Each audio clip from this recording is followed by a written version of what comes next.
25강의 1번은 철학에 관한 내용인데 이게 약간의 배경 지식이 있으면 조금 더 편할 수 있고 아니면 그 안에서 내용들을 좀 자세히 봐야 돼. 우선 우리가 좀 볼 거는 전체적인 흐름에서 봤을 때 소크라테스가 이상국가로 생각하는 것이 있어. 이상적인 국가. 그 안에서는 문학이라고 하는 것이 이 이상국가에 잘 맞지 않는다. 그래서 문학을 비난하게 되거든. 그게 이제 원문에 좀 나와 있었던 부분들이고 그러한 것들을 좀 단순하게 봤을 때 그러면 소크라테스의 이상 국가가 뭐냐 여기를 좀 볼 필요가 있다. 지금 나와 있는 거는 고대 그리스의 예술가와 신에 대한 도덕적인 검열이라고 하는 걸 이제 소재로 다루고 있는데 사실 이 부분은 소크라테스의 이상 국가를 좀 볼 필요가 있어.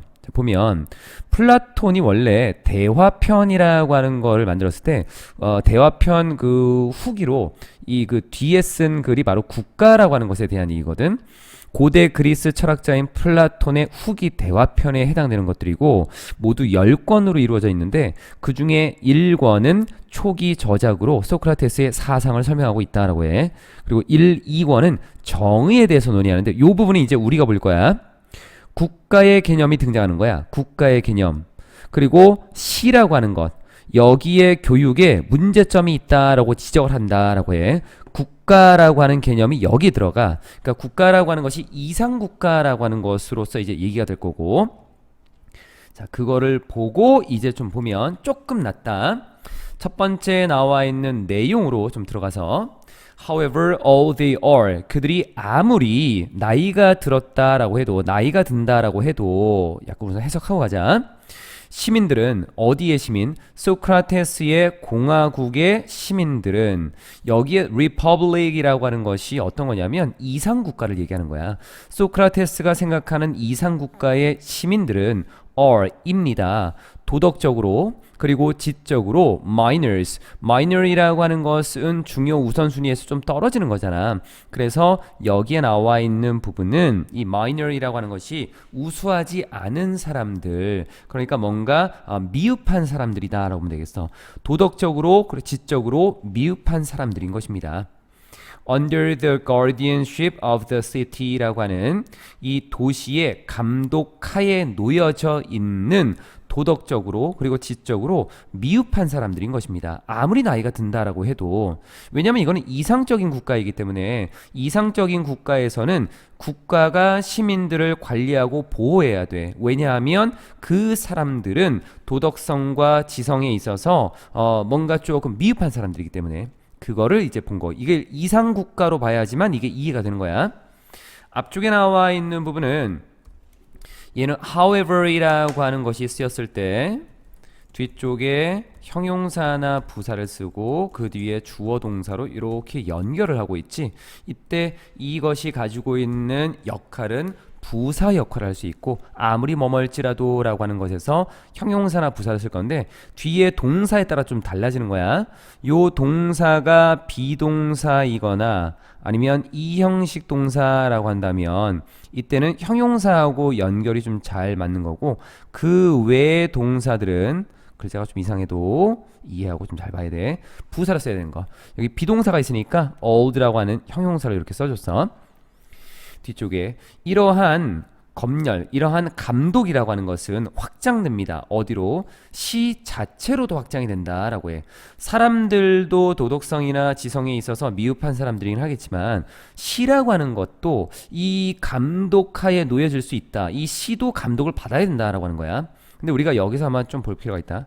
시라고 하는 것은 뭐냐면 개인의 어떤 자유로운 생각들을 마구 펼치는 것들이잖아. 그러니까 이 개인의 생각들을 얘기함에 있어서 정말 이상적인 얘기만 하는 것이 아니라 그렇지 못한 얘기들도 할 수 있지. 그러니까 이 시라고 하는 문학이라고 하는 것들은 이 국가에서 봤을 때는 얘네는 좀 안 좋은 놈들이야 이렇게 볼 수 있다는 거지. 이 시가 which is censored 검열을 받아 because of 뭐 때문에 danger 위험성 때문에 그 시가 제기하는 위험성 때문에 누구에게 general morals라고 하는 일반적인 도덕성에 제기하는 위험성 때문에 검열을 받게 되는 것입니다. 그럼 그냥 연결시켜 보면 이러한 감독이라고 하는 것은 시 자체로 확정이 되고 그리고 이 시라고 하는 것은 뒤에 것 때문에 검열을 받게 되는 것입니다. 자, 문법적으로 보게 되면은 여기에 sensory라고 하는 것이 검열하다야 목적어 빠져서 수동이 된 거고, 그리고 because of라고 하는 것은 전치사로 쓰이는 거지 of는 꼭 써야 되는 것. 왜냐하면 뒤에 거는 부연 설명이고 지금 명사만 딸랑 나와 있기 때문에 문장의 구조를 갖추지 않아서 접속사는 쓸 수가 없어. 그리고 pause라고 하는 단어가 뒤에 목적어가 지금 빠져 있는 부분이야. 그래서 여기는 that이나 또는 which 정도의 관계대명사가 생략되어 있다는 거. 자, 이쪽을 좀 보자. 일반적인 도덕성이다라고 하는 것이 도대체 뭐야? 우리가 일반적이다라고 하면 모든 대부분의 사람들이 알고 있는 그러한 도덕적인 것이라고 생각하면 돼. 그럼 그게 뭔데? 신이라고 하면 돼. 신.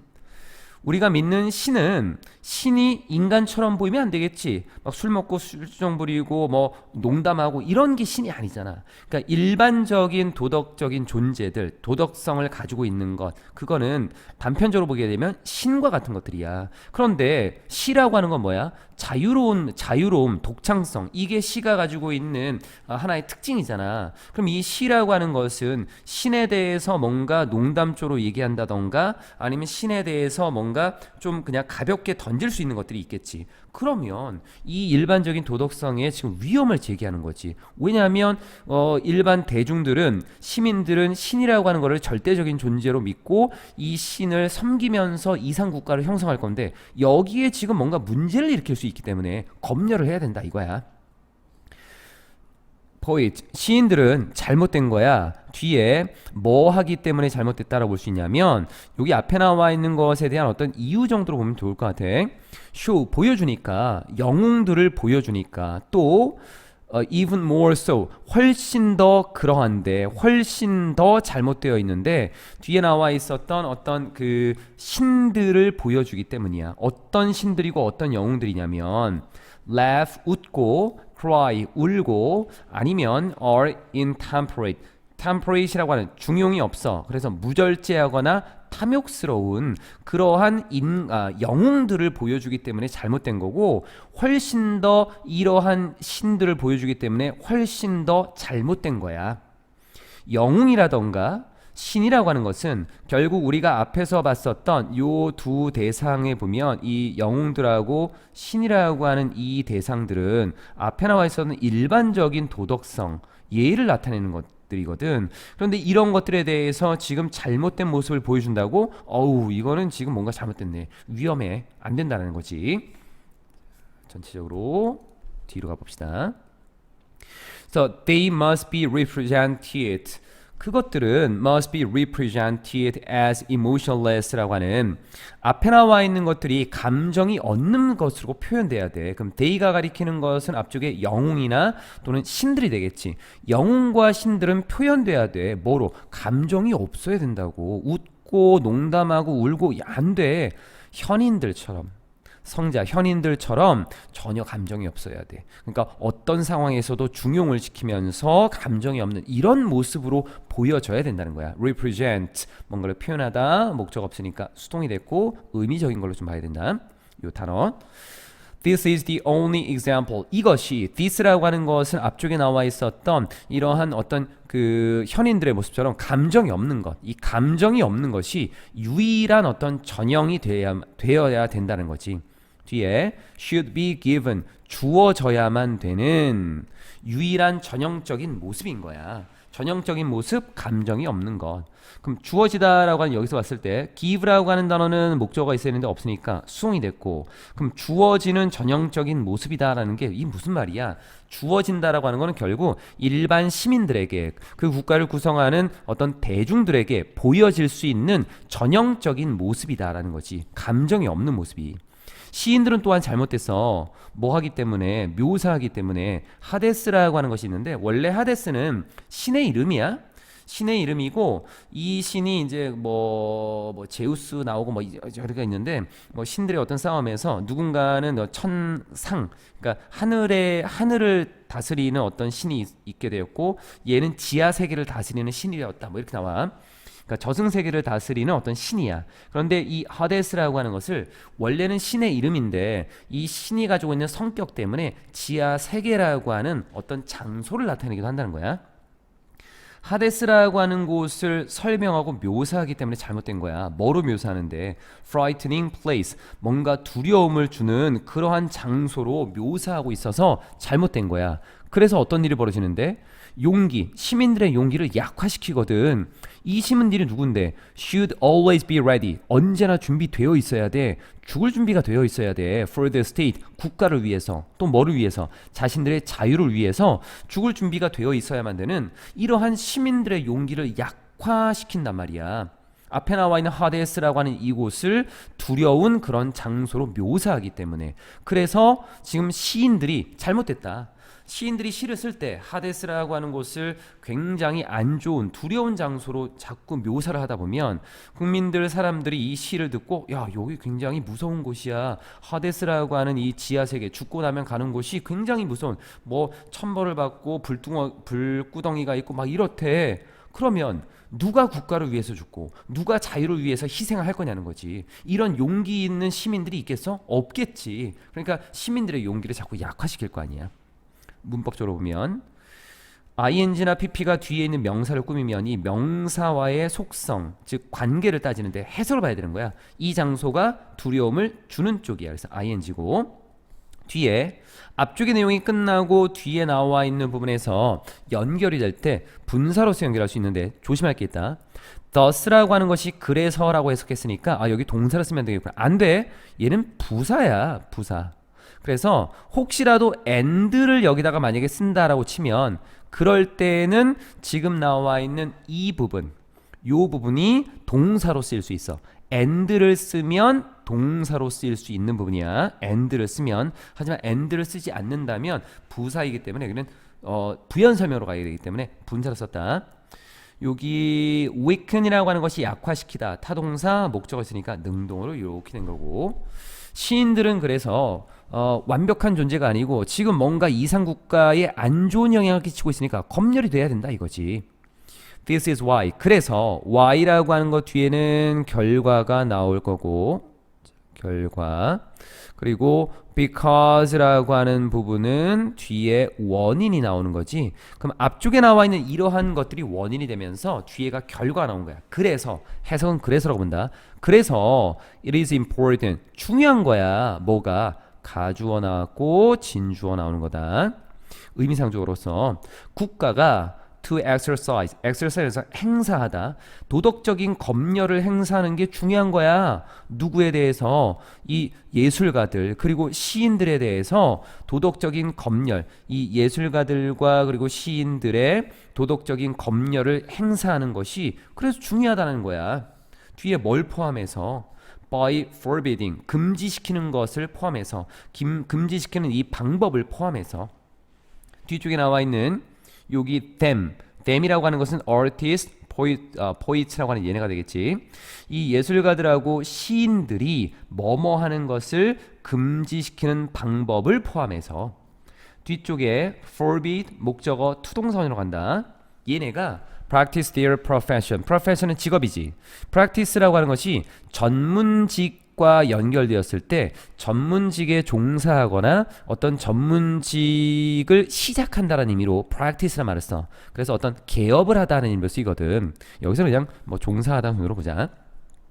자신들의 직업에 종사하는 것, 자신들의 직업을 행하는 것, 이것을 금지하는 방법을 포함해서 앞에 예술가들과 시인들을 도덕적으로 검열하는 게 이게 정말 중요하다고. 왜냐하면 도시의 행복이라고 하는 것이 그것을 요구하고 있는 거니까. 그럼 이 시 가리키는 게 뭐야? 앞쪽에 나와 있는 moral censorship이라고 하는 예를 가리키겠지. 이 부분.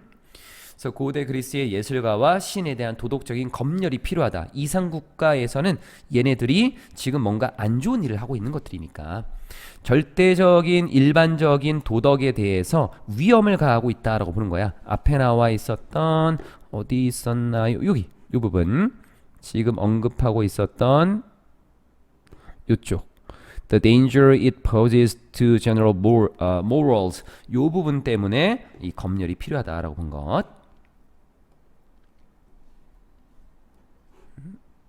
25강의 2번은 발화의 수신성에 대한 얘기인데 이 부분도 부분적으로는 조금 애매한 것들이 좀 섞여 있어. 하나씩 좀 보자.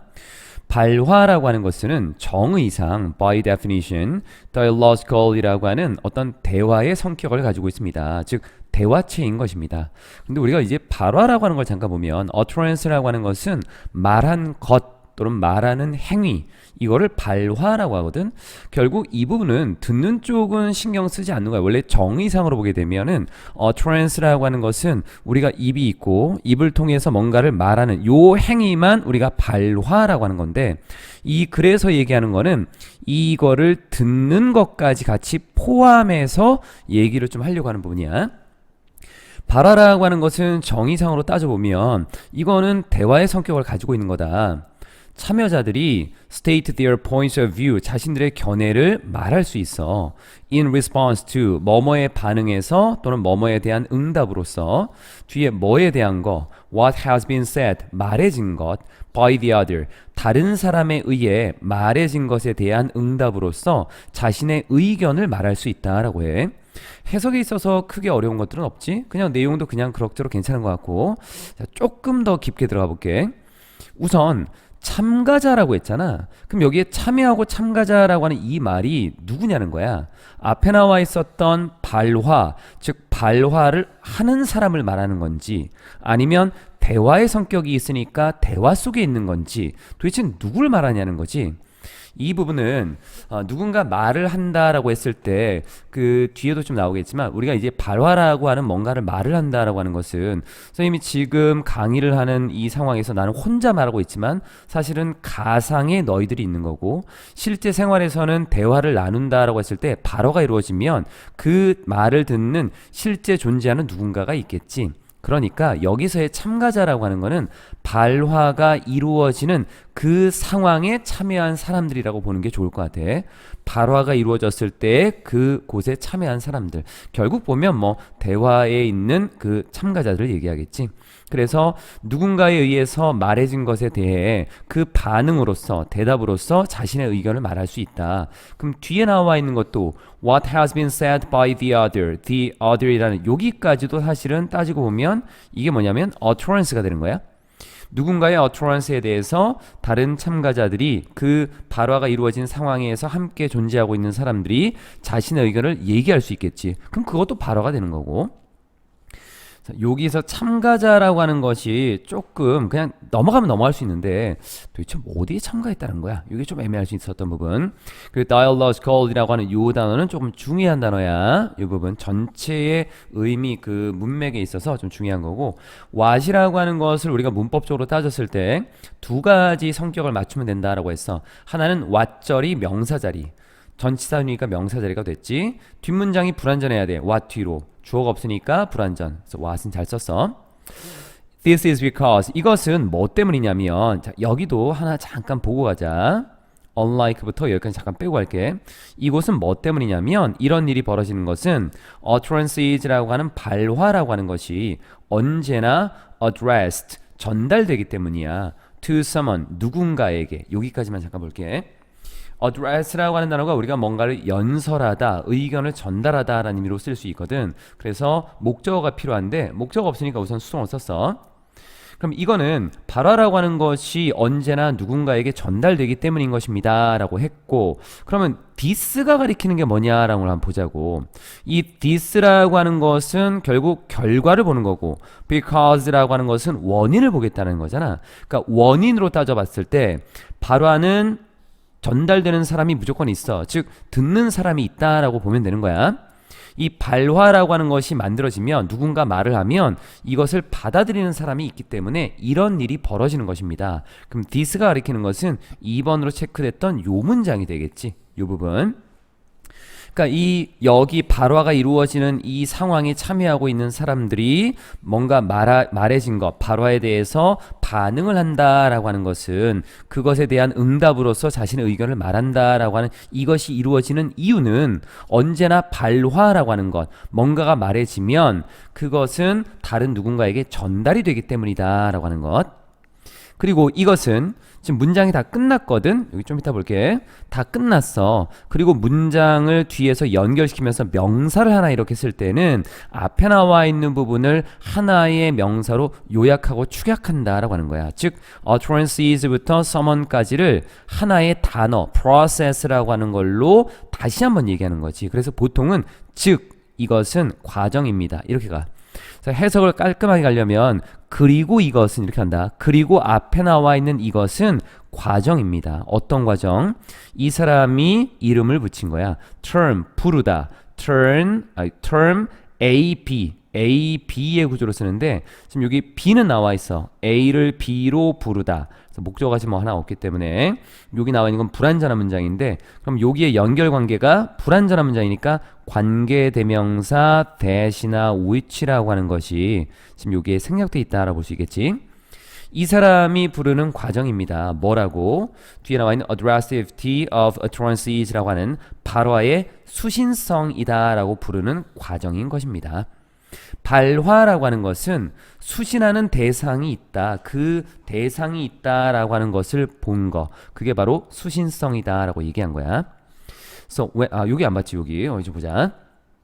여기서는 이제 부연 설명으로 문장과는 다르게 원문에서는 문장, 단어, 어구 이런 것들이 참 나와 있어. 내용상으로 전체 문맥에서는 문장과는 다르게 근데 이 문장이 어떤 문장이야? are abstracted 분리되어 있어. abstract라는 단어가 따로 떼어내다라는 의미로 쓰일 수 있거든. 타동사 목적어 없으니까 수동 분리되어 있대. 누구랑 분리되어 있는데 그 문장들의 실제 사용 환경과는 분리되어 있는 문장과는 다르게 이건 단순한 글이야 글. 지금 이것도 글로 되어 있잖아. 이거는 그냥 문서에다가 글로 써놓은 거지 이 문장이 지금 어떤 실제 상황에서 서로 대화를 주고받으면서 누군가에 의해서 말해지는 건 아니잖아 지금. 그치?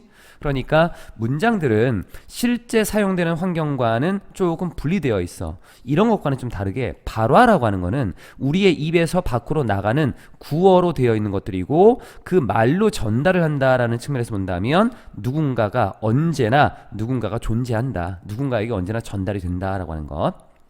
그래서 발화가 만들어질 때마다 whenever이라고 하는 부분은 EVR이 붙으면서 when의 의미를 좀 강조해 줬다라고 보면 돼. 그래서 뭐뭐 할 때, 뭐뭐 할 때마다 그리고 얘는 단독으로 쓰일 수 있지 부사 성격을 가질 수 있다는 거고 whenever이라고 하는 것이 명사 성질을 가지기도 해. 근데 지금 나와 있는 거는 따로 떼어내서 하나의 단독으로 쓰일 수 있는 분이니까 부사 성질로 보는 게 좋겠지.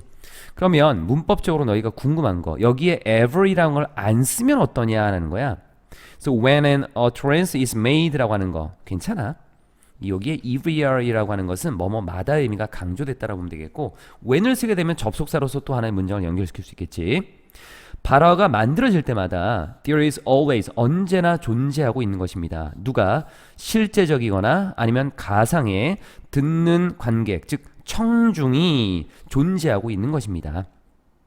우리가 말을 한다라고 했을 때 좀 전에도 얘기했지만 선생님이 지금 뭔가를 설명하고 말을 하고 있지. 그런데 나 혼자 얘기하고 있잖아. 실존하는 사실, 그러니까 실제로 존재하는 개념으로 본다면 청중이 있는 건 사실 아닐 수도 있겠지만 가상의 누군가를 지금 정해놓고 너희들이다라는 어떤 학생이다라는 걸 가상의 청중을 정해놓고 말을 하고 있는 것들이거든. 그리고 실제 대화에서는 또 실제 청중이 있는 부분이고 언제나 누가 있다. 수신하는 someone 누군가가 있다. 이 누군가에게 전달이 되고 있다. 수신성이 있다라는 거야. 여기에 주황색으로 된 것들은 이제 어휘적으로 좀 봤을 때 좀 봐야 되는 것들이고 얘는 비동사 PP라는 그 문법적인 것도 하나 좀 볼 필요가 있는 것 같아. 노란색은 중요 어구 또는 문장. 그래서 서술형을 좀 조심해야 된다는 것. 모든 발화는 has an addressee라고 하는 여기 수신인이 있어. 또는 2차적인 어떤 대상이 있다라고 하는 거. 그래서 party라고 하는 것은 당사자라는 의미로도 쓰일 수 있거든. 그래서 여기서는 이 발화라고 하는 것이 이루어지면 그 상황에서 두 번째 참여자가 있다라고 보는 거야. 여기 or이라고 하는 것은 또는이라고 하는 걸로 해석할 수도 있고 즉이란 걸로도 해석하게 돼. 그래서 수신인 즉 2차 참여자가 있다라고 하는 거야. 그런데 이 참여자는 responsive understanding 이 사람의 반응하는 어떤 이해가 is being sought Sought라고 하는 것은 seek에서 온 건데 이 단어가 찾다, 구하다라는 거야. 아, 나 이거 필요한데, 이거 좀 구해야 되는데, 그때 seek이야. 그리고 이 seek이라고 하는 건 그럼 뭔가를 구하다, 찾다라고 하는 것은 요구한다라는 의미로도 쓸 수 있어. 그럼 타동사니까 목적어 있어야겠지? 없으면 수동. 거기에서 지금 진행형을 덧붙이고 있는 거야.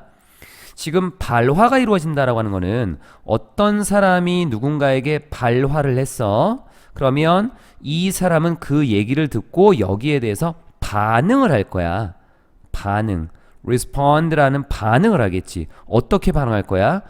나 너의 의견에 대해서 동의해. 아니면 그거 아닌 것 같은데 이의를 제기하고 동의하지 않는 요런 것들을 하겠지. 결국 반응하는, 내가 너의 말을 이해해서 지금 나도 그렇게 생각해, 아닌 것 같아 라는 어떤 이해, 반응하는 이해, 이것이 요구되고 있는 거야.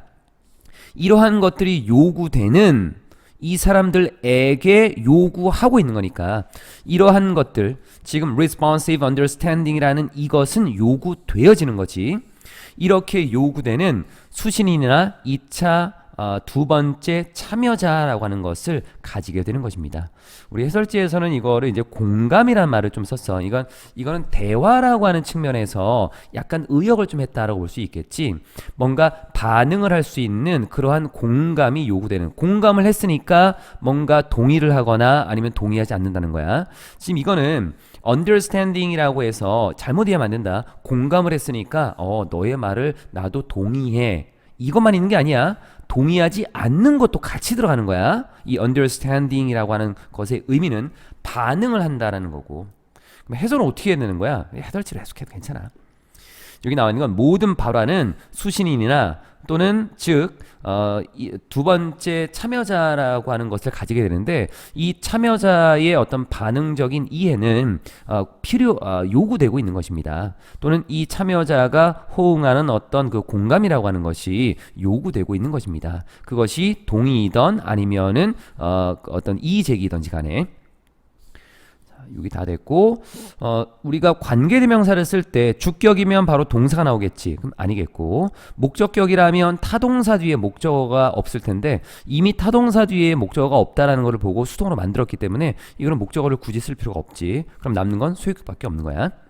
The notion of addressivity라고 하는 이 수신성이라고 하는 개념은 뒤에 거에서 나오게 된 거야. follow라는 단어가 자동사로도 쓰인다. 뭐뭐에서 뒤따라 나오다라는 걸로 어떤 사실에서 나오게 된 건데 어떤 사실이냐면 뒤에 나와 있는 내용이 이 fact하고 같은 내용. 그래서 동격의 접사 that을 썼다. 사람들이 are not passive, 수동적이지 않다는 거야. 어디에서? 자신들의 대화에서, 다른 사람들과의 대화에서 수동적이지 않다라는 거지. 아니 이게 무슨 말이야? 수동적이지 않다라고 하는 것에서 왜 수신성이라고 하는 거를 얘기한 거야? 보면 뒤에 것까지 보고 얘기할게. 이와는 정반대로 they engage in은 참여하다는 의미. 사람들은 활동에 참여를 해. 어떤 활동? 예를 들면 협상이라던가 아니면 합의, 동의라던가 동의하지 않는 이의제기라던가 질문이라는 것에 참여를 한단 말이야. 적극적으로. 그럼 이거하고 수신성하고 도대체 무슨 관계가 있어? 만약에 사람들이 대화에 수동적이고 그리고 그 적극적으로 참여하지 않는다면 사람이 누군가가 말을 했을 때 여기에 대한 반응이 없을 거야. 그럼 결국 혼잣말을 하는 거고 대화의 대상, 다 받아들이는 누군가가 없어도 혼잣말을 할 수 있는 부분들이겠지. 그런데 사람들은 대화에 적극적으로 참여하려고 하고 수동적이지 않기 때문에 대화라고 하는 것은 무조건 누군가가 있을 거고 그리고 누군가 말을 했다라고 한다면 여기에 반응하는 누군가가 무조건 있다는 얘기야. 그런 의미에서 수신성이다라고 하는 걸 가져올 수 있다는 거지. 이런 것들도 좀 연결고리를 좀 잘 봐야 되는 것들이다. 뒤쪽에 the very composition. 그러면 바로 그 구성이라는 것, 그리고 이 발화가 가지고 있는 발화의 이 발화라고 하는 것에 가지고 있는 이 발화의 구성 또는 발화의 어떤 형식, 양식. 그러니까 발화라고 하는 것을 아무렇게나 막 얘기하는 게 아니잖아. 너희한테 하는데 뭐 내가 막 욕을 할 수도 없는 거고. 그러니까 발화라고 하는 것이 어떤 형식과 어떤 구성을 가져야 되는가라고 하는 것은 결국 뒤에 거에 달려 있을 것 같아.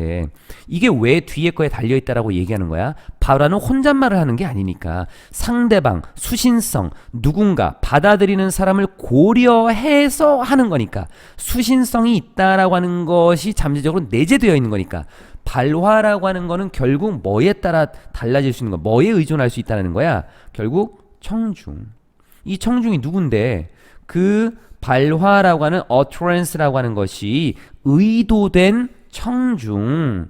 발화라고 하는 거는 누군가를 고려하고 얘기하잖아. 내가 지금 너희 학생들을 고려하고 얘기하잖아. 그러니까 이 발화라고 하는 것이 의도된 바로 그 청중들에 달려 있다라고 볼 수 있는 거지. 그리고 must 이어야만 해 of necessity라고 하는 당연히라는 부사적 인성질이야. 전치사 명사가 형용사나 부사 성질을 가지고 있어. 당연히 take into account 뭐뭐를 고려하다. the effect 효과나 영향력을 고려해야 돼. 그 발화가 가지는 누구에게 그들에게 them 앞에 나와 있었던 이 audience라고 하는 거. 이 청중들에게 미치게 될 그러한 영향력을 고려해야 된다고. 보통 우리가 have an influence on, have the effect on 하면은 뭐뭐에 영향을 미치다라는 표현을 쓰거든. 그래서 여기서도 그들에게 미치는 어떤 영향력 이렇게 해석하는 게 조금 더 깔끔한 해석이야. 자, 이쪽이 조금 좀 어색하지. It is meant라고 하는 거 봐봐. 여기도 그렇고 mean이라고 하는 단어가 의도하다라는 타동사야. 목적어 있어야겠지. 없으면 어떻게 써야 돼? 비동사 BP야. it은 뭐였는데? 발화야. 그러면은 지금 나와 있는 거에서 비동사 PP 쓴 것까지는 괜찮겠네. 근데 이 발화라고 하는 것이 누군가에게 의도된 거거든. 그럼 여기에 for the audience라고 하는 걸로 쓰여서 for 뒤에다가 the audience라고 하는 이렇게 된 게 있었겠고 이를 지우고 요 자리에다가 whom을 이렇게 썼다라고 볼 수 있겠지.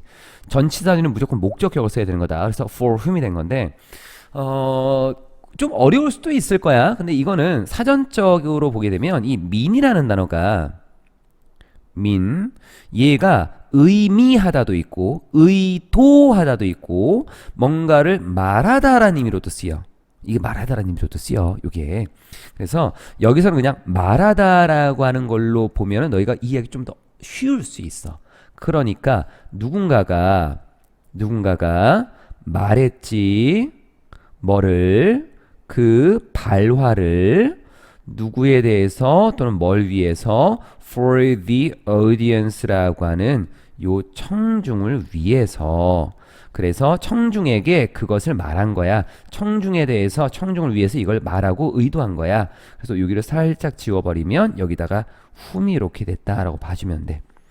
그래서 전치사 관계대명사 뒤쪽이 완전한 문장 비동사 PP는 우리가 수동구조로 완전한 문장으로 봐. 그러니까 해석은 그냥 그 발화가 의도된 청중들에 따라서 달라질 수 있고 여기에 의존할 수밖에 없다는 거. 발화라고 하는 것 혼잣말 아니다. 이건 수신성을 가지고 있는 것이다 라는 것까지. 25강의 3번을 보도록 하자. 해독의 목적이라고 하는 것에 나와 있는데 해독은 독을 없앤다 이런 것도 있겠지만 암호화된 거를 푼다라고 하는 것이 또 해독이라는 걸로도 쓸 수 있지. 이것도 마찬가지로 앞에서 얘기했던 것처럼 뭐 그냥 단순하게 접근해서 문제를 풀 수도 있겠지만 좀 들어가면 뭐 말장난인 것 같고 이거 했다가 저거 했다가 뭐 왔다 갔다 하는 이런 내용들인 것 같아. 그래서 원문을 좀 찾아봤는데 원문도 비슷했어. 계속 말이 좀 왔다 갔다 하면서 뭐 해독하는 것 또는 뒤에 뭐 해석하는 것, 의도, 진정한 목적 뭐 이런 것들이 쭉 나와 있었던 부분인 것 같아. 이 부분이 지금 우리 그 수능 특강에 나와 있는 부분이거든. 앞뒤를 읽어봤는데 뭐 비슷하게 요 지문만 봐도 뭐 나쁘진 않을 것 같더라고. 한번 봅시다. 어떤 내용인지. The issue, 문제, 저자의 의도라고 하는 것의 문제는 결국 is a typical case, 전형적인 어떤 사례다라고 볼 수 있어. 해독이라고 하는 것. 이 글은 디코딩에 관련된 내용을 쭉 설명하고 있고 그럼 디코딩, 해독이라고 하는 것의 전형적인 어떤 경우가 뭐냐? 저자가 가지고 있는, 저자가 생각하고 있는 의도의 어떤 문제, 이 의도를 파악하는 것. 이게 해독의 전형적인 문제가 아닐까? 라고 본 거야. 전형적인 사례. one may 사람은 여기 one은 그냥 아무나 다 누구나 다 될 수 있는 어떤 사람은 이렇게 보면 되겠다. 어떤 사람은 아마도 이렇게 가정할 수도 있을 것 같아. 뭐라고? 글이 숨기고 있다. 뭐를? 메시지를. 그리고 또 이렇게 가정할 수도 있을 것 같아. 지금 접속사 대시 한번 나왔고 두 번째 접속사가 나오고 있는 거야. assume이라고 하는 것에 대한 목적어를 두 번 써서 and라는 접속사로서 이렇게 병렬 구조를 만들고 있어. 또 그 저자의 의도라고 하는 것은 암호이고 그리고 이 암호에 따라서 글이라고 하는 것이 이해되어져야 한다라고 그렇게 가정할 수도 있을 것 같대. 이 부분은 이해하는데 크게 어려운 건 없었던 것 같고 내용상으로 봤을 때는 이건 좀 이따 설명. 우리가 암호를 해독한다라고 하는 것에서 저자의 의도라고 하는 것이 가장 전형적인 모습이 될 것 같은데 그래서 일반적인 사람들 누군가는 이렇게 생각할 수도 있겠지. 야 글이라고 하는 거는 메시지가 그 담겨져 있는 거잖아. 숨겨져 있는 거잖아. 그러니까 저자가 의도하는 것은 하나의 암호라고 볼 수 있는 거고 글이라고 하는 거를 우리가 이해하려면 이 암호에 따라서 이해해야 되는 거야. 안 그러면 전혀 다른 해석이 될 수 있으니까 지금 이 지문을 우리가 파악하는 것도 결국 이렇게 생각하기 때문에 분석을 하면서 보게 되는 것들이지. 이쪽은 어떻게 좀 보면 되냐면 우리가 인위치라던가 또는 뭐 온위치라던가 이런 것들은 많이 봐서 익숙하게 보는데 여기는 뭔가 좀 이상한 게 있는 것 같아. 아니야. 원리는 다 똑같은 거야. according to라고 하는 얘가 전치사야. 원래 문장은 어떻게 돼 있었겠어? The text should be understood according to the code가 있었겠지. 요 뒤쪽에. 그래서 the code 지우고 which 쓰고 according to 붙인 거야. 이렇게 보면 되겠지. 해석을 꼭 뒤에서 앞으로 갈 필요는 없는 부분이야. 그냥 앞쪽에서 뒤로 해석해도 큰 무리가 없다. 그래서 저자의 의도는 암호인 것이고 그 암호에 따라서 이를 바로 집어넣으면 되겠지. 글이라고 하는 것이 이해되어져야 된다라고 이렇게 가정할 수 있을 것 같아. 만약 글이라고 하는 것이 의도적으로 암호화되어 있다면 즉 글쓴이가 의도적으로 그 안에 뭔가 사람들이 잘 모를 수 있는 암호화된 어떤 표현들이나 글을 썼다라고 봐봐. 그러면 저자의 증언이라고 하는 거는 저자가 한 말이 되겠지. 이게 직접적으로 말을 할 수도 있겠고 간접적으로 이 사람이 뭔가 내비치는 걸 또 있을 거야. 그냥 이 사람이 직접적으로 원래는 이 말에 이거는 이렇게 암호가 된 것입니다 라고 직접적으로 말할 수도 있겠고 아니면 뭐 간접적으로 뭔가 조금 뉘앙스가 그런 식으로 내비칠 수도 있겠지. 그래서 이 저자의 증언이다 라고 하는 것이 아마도 가장 좋은 출처가 될 수 있을 거야. 뭐를 위한 자료가 될 수 있을 거라고. 그것을 해독하는 것을 위한. 왜냐하면 이 사람이 암호로 만들어놨기 때문에 가장 좋은 건 직접 이 사람이 말해주는 게 이거를 해석하고 우리가 이거를 받아들이고 이게 무슨 의미인지를 해독하는 데 있어서는 가장 좋은 출처가 될 수 있을 거야.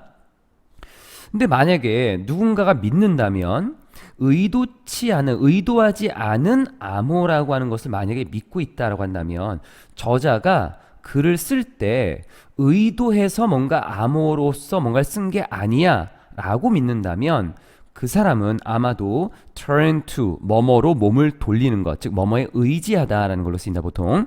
다른 출처에 의지하게 되겠지. 뭐 하기 위해서? 진정한 의도를 해독하기 위해서.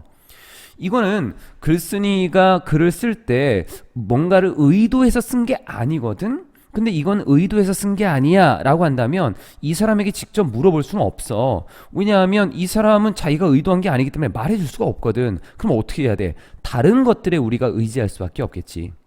분명히 이거는 모순된 개념이다 라고 하는데 이게 왜 모순된 거냐? 그걸 이제 뒤에서 좀 보면 될 수 있어. 지금 여기 나와 있는 주황색은 이제 의미적인 것들을 조금 볼만한 것들만 체크를 좀 해놨고 뒤쪽으로 한번 가봅시다. unintended intentions이라고 하는 의도하지 않은 의도라고 하는 거. 그러니까 이게 좀 말이 이상한 거잖아. 글쓴이는 의도하지 않았지만 거기에는 의도가 담겨 있대. 그럼 이게 무슨 말이야? 이거는 마치 존재하지 않는 존재하는 것, 이것과 마찬가지인 거야. 그러니까 뭔가 모순된 거지. 존재하지 않는 실체라고 하는 것이 되어버린다라고 하는 거지. 그래서 이것은 뭔가 말이 안 맞는 거지. 모순되고 역설적이다라고 볼 수 있겠지. 하지만 since 뭐뭐이기 때문에 숨겨진 그리고 우리가 알지 못하는 동기라고 하는 것이 are also considered 고려될 수 있기 때문에 어디에서 문학이라고 하는 것에서는 뭐 하에서는 category of author's intentions이라고 하는 저자의 의도라는 어떤 범주 하에서 저자의 의도라고 하는 것을 하나의 범주로 놓고 어떤 범위로 놓고 그 큰 범위 안에 숨겨지거나 또는 우리가 알 수 없는 동기라고 하는 것도 이 안에 포함된다라고 보는 거야. 그래서 이렇게 고려될 수 있기 때문에 이러한 역설적인 표현 자체도 즉 의도치 않은 의도라고 하는 이러한 역설적인 표현 자체도 기능적이다라고 볼 수 있는 것입니다. 즉 여기서 기능적이다라고 하는 것은 얘가 일을 하는 거다. 얘가 뭔가 기능을 한다. 그러니까 이것도 의미가 있는 거다라는 거지. 우리가 어떤 글을 봤을 때 너희가 그런 것들 많이 보잖아. 글을 쓰는 이건 예전에 어떤 언론에서 한번 나온 적이 있었지.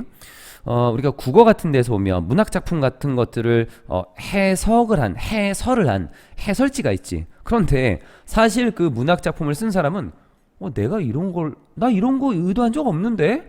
라고 하면서 얘기하는 적이 있어. 그러니까 평가를 하는 평론가들은 이거는 이런 의미 때문에 쓴 거고 이렇게 쓴 것입니다. 라고 하는 거. 나는 그런 걸 의도한 적이 없는데? 라고 얘기를 할 수 있거든.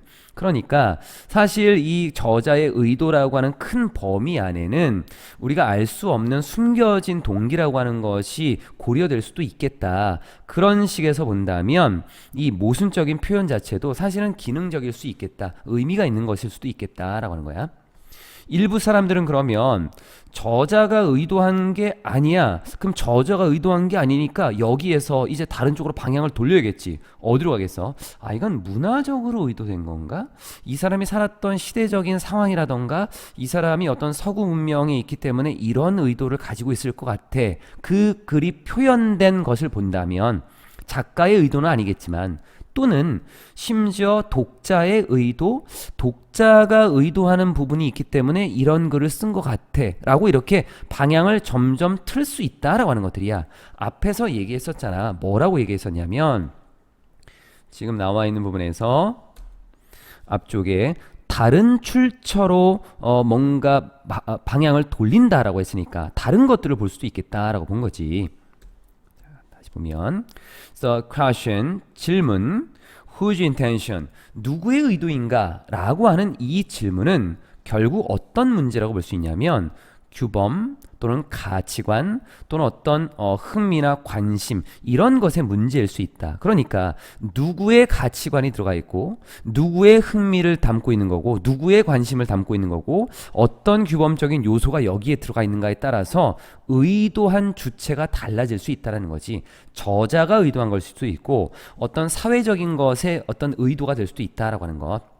하지만 그 행위는 똑같습니다. 어떤 행위인데 그 행위라고 하는 것은 결국 revealing intentions이라고 하는 거야.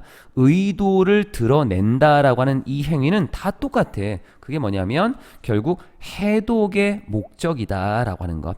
의도를 드러내는 것 자체가 원래는 decoding이라고 볼 수 있는 거지. 그래서 decoding이라는 해독이라고 하는 것을 하는 목적이 뭐야? 그 숨겨진 의도를 밖으로 드러내기 위한 것이 바로 해독을 하는 것이다 라는 것까지. 여기에서 해독이라고 하는 것에 대한 전체적인 설명을 좀 받고 해독이라고 하는 것은 결국 의도를 드러내는 건데 이 의도가 누구 거냐 라고 하는 것을 찾아 나간다 라고 하는 거겠지. 얼핏 보면 이제 말장난인 것처럼 보이기도 하고 중간중간에 보면 말이 조금 이해하기 살짝 애매한 것들이 있긴 있었어.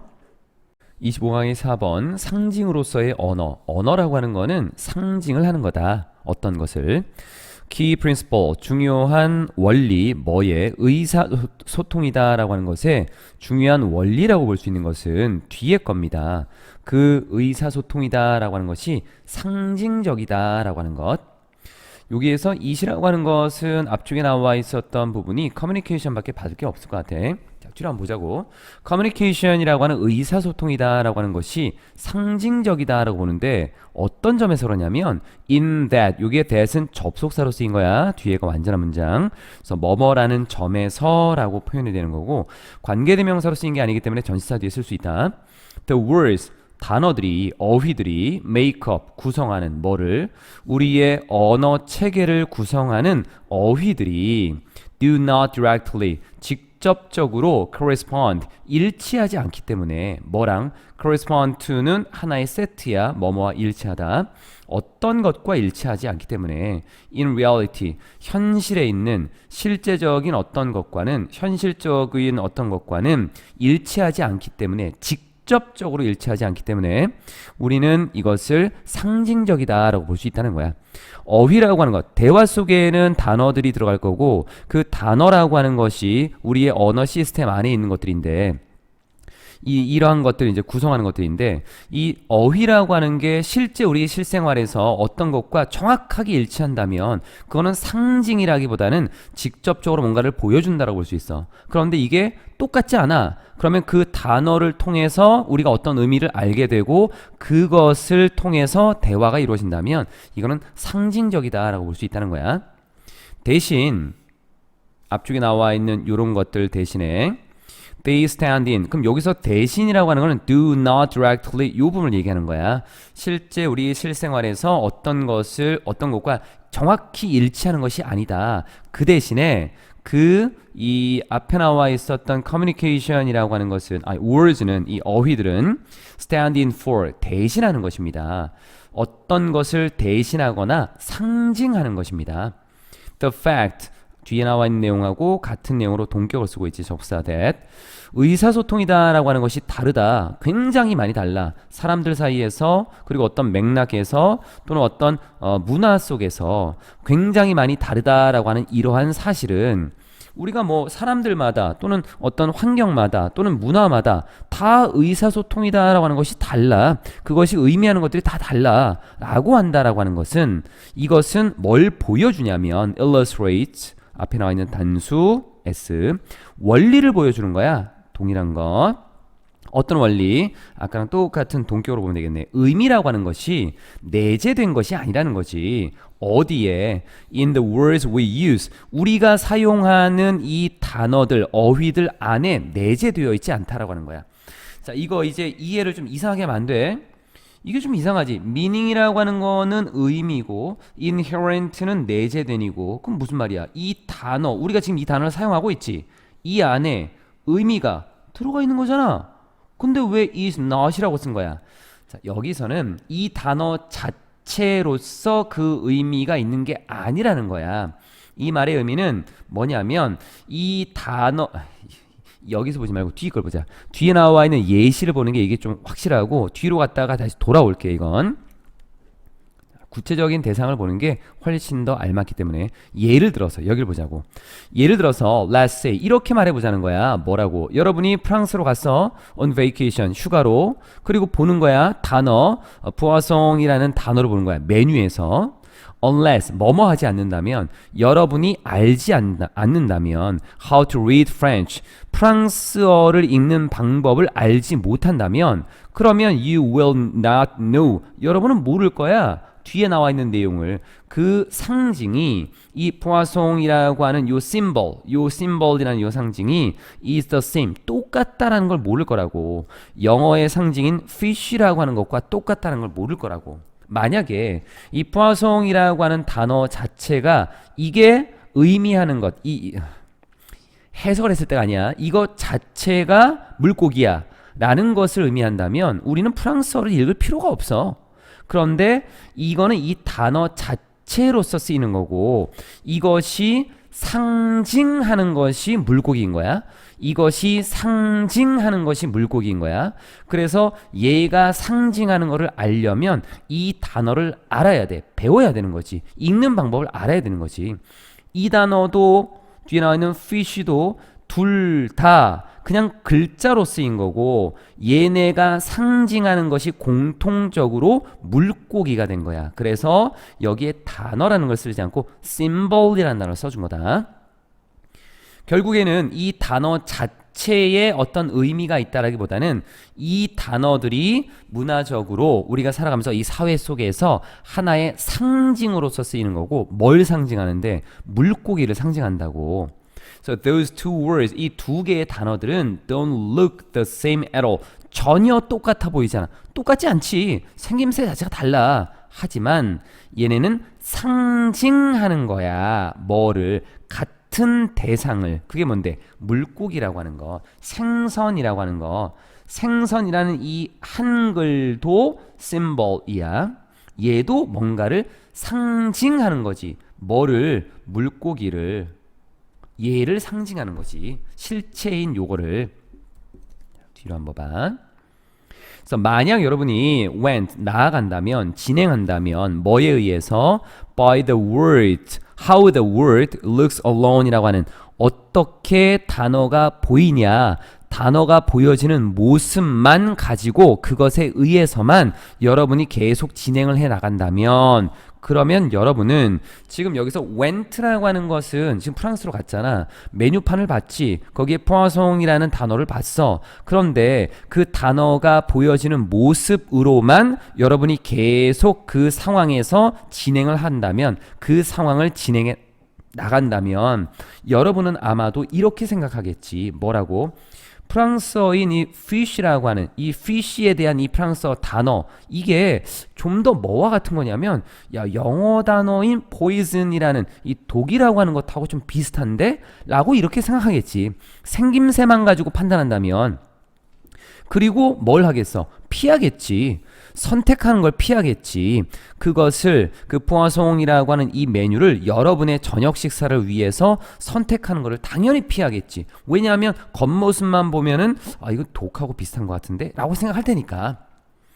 자, 두 가지 정도 볼게. 여기에 and라고 하는 것을 기준으로 뒤쪽에 나와 있는 부분에서 avoid라고 하는 단어를 썼는데, 여러분은 아마도 이렇게 생각할 것이고 여러분은 아마도 피할 것입니다. 그리고 문맥상으로 봤을 때 어휘적으로는 뒤에 나와 있는 거를 피하는 게 맞지. 독이 나왔으니까. 그리고 avoid 다음에는 목적어로 ing를 쓴다. 그리고 이 뒤쪽을 보게 되면 왜 poison이라고 하는 것으로 생각을 하냐면 겉모습만 봤기 때문에. 그래서 how the word looks라고 하는 것도 우리가 어휘적으로 내용상 이걸 좀 볼 수가 있는 것들이야. 이거는 이제 그 해석에서는 좀 의역이 돼서 went라고 하는 것을 좀 다르게 좀 해석을 했겠지만, 일반적인 의미로는 만약 여러분이 뒤에 단어가 보여지는 그 방식, 단어가 보여지는 방식에 의해서만 계속 진행해 나간다면, 이렇게 보면은 그 큰 의미는 그 무리는 없다. 어려운 게 없는 거고. 다른 건 개초겠고. So putting a picture of a fish, 물고기의 그림을 놓는 것, 어떤 모습, 사진을 놓는 거야. 어디에다가? 메뉴에다가 물고기, 생선의 사진을 놓는 것은, 사진을 집어넣는 것은 아마도 분명히 도움을 줄 거야. 누구에게? 외국 사람에게, 외국 관광객에게. 뭐 하도록 도움을 줄 거야? 뭐 하는데? 이해하는데 도움을 줄 거야. help 목적어 to 동사원형 또는 동사원형. 뭘 이해하는데? What they are ordering. 그들이 무엇을 주문하고 있는지라고 하는 것을 이해하는데 분명히 도움을 주겠지. 왜 그런데? 사진과 그림이라고 하는 것은 is an actual representation, 실제적인 표현이니까. 뭐를? of the object, 그 대상에 대한 실제적인 표현이니까 뭐라기보다는 그것에 대한 상징이라기보다는. 그래서 내용상으로 봤을 때 사진과 그림이다라고 하는 거는 이것 자체가 실제로 보여주는 거고, 언어나 어휘 이러한 것들은 실제로 그걸 보여주는 건 아니야. 그냥 글자의 모형, 글자의 배열인 것밖에 없는 거야.